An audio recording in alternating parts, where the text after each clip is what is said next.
Hana mến chào cô bác, anh chị và các bạn.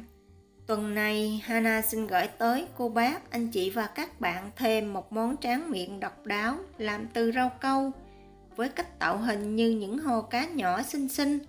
Nếu cô bác, anh chị và các bạn thích, Hana xin mời vào bếp làm cùng với Hana nhé. Để làm món tráng miệng này, trước tiên mình sẽ lấy 1,6 lít nước dừa tươi hoặc là nước thường. Mình cho vào một cái son lớn, thêm vào 11 g bột rau câu dẻo khuấy đều và để khoảng 1 tiếng cho rau câu nở. Hana có để hình rau câu dẻo kế bên cho cô bác, anh chị và các bạn dễ tìm. Trong một cái son nhỏ hơn, mình sẽ thêm vào 900 ml nước. Phần bột rau câu giòn Hana sử dụng 15 g. Nếu cô bác, anh chị và các bạn dùng rau câu dẻo thì mình sẽ dùng 10 g. Mình cũng khuấy đều và để 1 tiếng cho rau câu nở. Kế tiếp, mình sẽ đun sôi khoảng 80 ml nước, thêm vào 20 hoa đậu biếc khô khuấy đều và nấu khoảng 3 phút. Sau đó để qua một bên cho hoa ra màu. Sau 1 tiếng, mình sẽ bắt son có chứa 900 ml nước rau câu lên bếp khuấy đều và đậy nắp lại nấu sôi. Thỉnh thoảng cô bác, anh chị và các bạn mình nhớ khuấy để tránh bị khét ở đáy.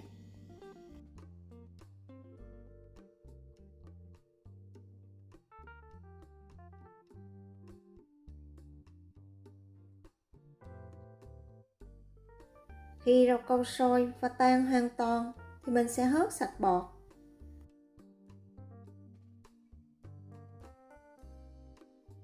Thêm vào 100 g đường cát, mình sẽ khuấy đều và nấu cho đường tan hoàn toàn. Sau đó, mình sẽ múc rau câu ra ngoài một cái hộp nhỏ. Cô bác, anh chị và các bạn mình có thể sử dụng bất cứ loại hộp nào mình có. Mình chỉ cần đổ dày khoảng 1 cm, thêm một ít nước hoa đậu biếc vào khuấy đều và để nguội. Để tạo hình cá, trước tiên mình sẽ dùng một ít nước quét đều khuôn.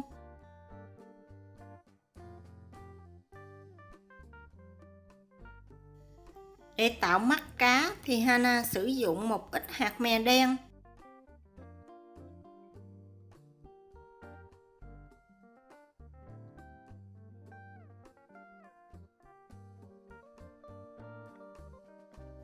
Để tạo hoa văn màu đỏ trên mình cá thì Hana sẽ lấy khoảng 20 g nước rau câu nóng, thêm vào 1/4 muỗng cà phê siro dâu.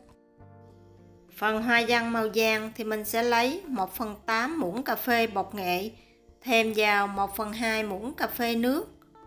Phần rau câu Hana cũng dùng 20 g nước rau câu trong.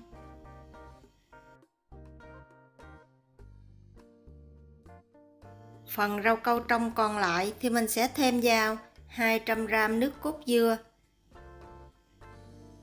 50 g sữa đặc có đường, 1/2 muỗng canh vani nước. Mình khuấy đều và nấu cho tới khi rau câu sôi nhẹ trở lại. Bây giờ thì mình sẽ đi tạo hình cá, cho một ít màu vàng hoặc màu đỏ để tạo hoa văn trước. Sau đó mình sẽ đổ phần rau câu trắng lên đầy khuôn và để thật nguội. Cho vào tủ lạnh khoảng 30 phút cho rau câu đông lại hoàn toàn. Để tạo những viên sỏi có màu sắc khác nhau thì mình sẽ cho một ít rau câu vào khuôn dày khoảng 1 cm.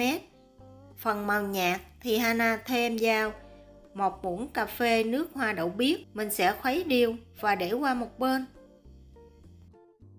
Màu xanh đậm hơn thì Hana cho vào 3 muỗng cà phê nước hoa đậu biếc. Mình sẽ để cho phần rau câu này thật là nguội, sau đó cho vào tủ lạnh khoảng 30 phút. Để tạo hình những chiếc lá khô, Hana sử dụng 30 g nước rau câu màu trắng, thêm vào khoảng 1 muỗng nhỏ nước cà phê.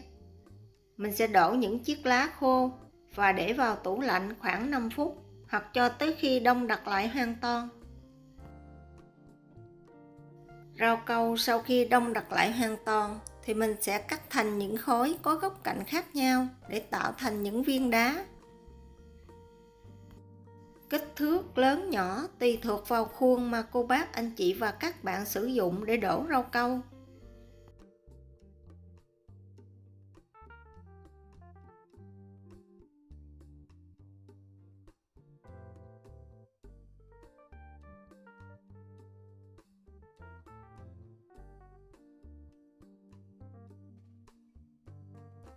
Để cho những viên đá có góc cạnh trông tự nhiên hơn, thì mình sẽ bắt sẵn một nồi nước sôi. Nhúng lần lượt các khối rau câu vào nước sôi và lắc đều, cho tới khi các cạnh hơi tròn lại thì mình lấy ra. Thời gian Hana làm khoảng 1 phút. Màu sáng thì mình làm trước, lần lượt như vậy cho tới các màu đậm. Sau đó mình sẽ nhúng phần rau câu này vào nước lạnh và để ra rổ cho thật là ráo nước. Và đây là những chú cá Hana vừa tạo hình xong.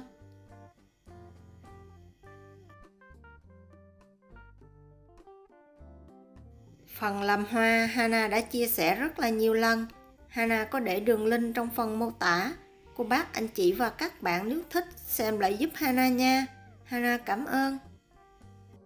Phần lá thì cô bác, anh chị và các bạn nhớ đổ đủ số lá mình cần. Sau khi đã chuẩn bị xong các nguyên liệu trang trí thì mình sẽ bắt son rau câu có chứa 1,6 lít nước lên bếp khuấy đều và mình sẽ nấu sôi. Thỉnh thoảng cô bác, anh chị và các bạn mình cũng nhớ khuấy để tránh bị khét. Phần rau câu này nếu cô bác, anh chị và các bạn sử dụng nước dừa tươi thì sẽ ngon và ngọt thanh hơn. Nếu không có, cô bác, anh chị và các bạn sử dụng nước lạnh bình thường cũng được. Khi rau câu sôi và tan hoàn toàn thì mình sẽ hớt cho thật là sạch bọt. Thêm vào 220g đường cát, 1/2 muỗng canh nước vani. Mình sẽ khuấy đều và nấu cho đường tan hoàn toàn. Cuối cùng thì mình sẽ đi tạo hình. Hana cho vào một cái ca khoảng 180ml nước rau câu. Thêm vào 12g nước hoa đậu biếc, mình sẽ khuấy đều.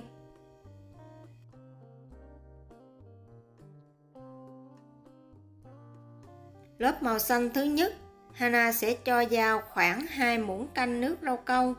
Mình sẽ để cho thật là nguội. Sau khi rau câu nguội và đông đặc lại hoàn toàn, thì mình sẽ đun nóng phần rau câu trắng còn lại. Lớp màu trắng thứ hai, mình sẽ cho vào khoảng 3 muỗng canh. Và mình cũng để cho rau câu thật là nguội. Sau khi rau câu nguội và đông đặc lại hoàn toàn, thì mình sẽ cho một ít nước rau câu trong vào. Thêm viên đá đủ màu sắc phía dưới, nhiều ít tùy cô bác, anh chị và các bạn chọn. Và một ít hoa, lá lên trên.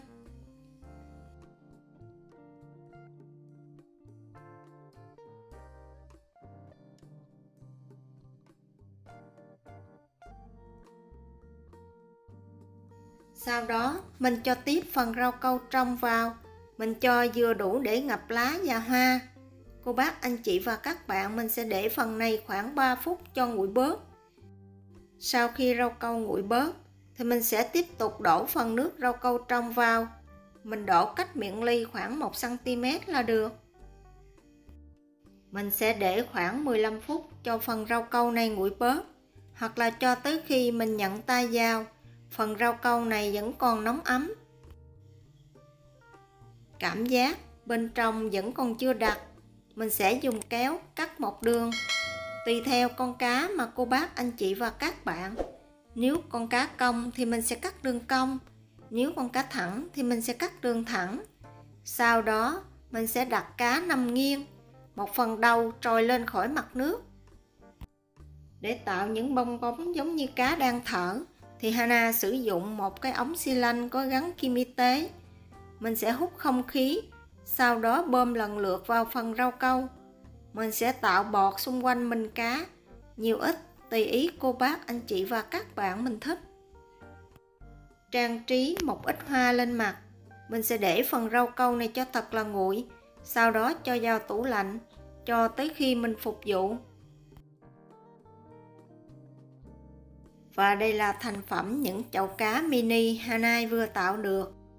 Với cách tạo hình đặc biệt này sẽ đem đến cho cô bác, anh chị và các bạn một món tráng miệng thật là đặc sắc cho những bữa tiệc trong gia đình. Hy vọng cô bác, anh chị và các bạn sẽ thích những gì Hana chia sẻ. Nếu thích, nhớ đăng ký ủng hộ kênh của Hana nhé. Hana cảm ơn. Mỗi tuần Hana chia sẻ món ăn vào thứ Sáu. Cô bác, anh chị và các bạn nhớ xem ủng hộ Hana nha. Hana cảm ơn cô bác, anh chị và các bạn rất nhiều. Hana kính chúc cô bác, anh chị và các bạn nhiều sức khỏe, nhiều niềm vui và nhiều thành công trong cuộc sống. Hana xin chào tạm biệt và hẹn gặp lại lần sau.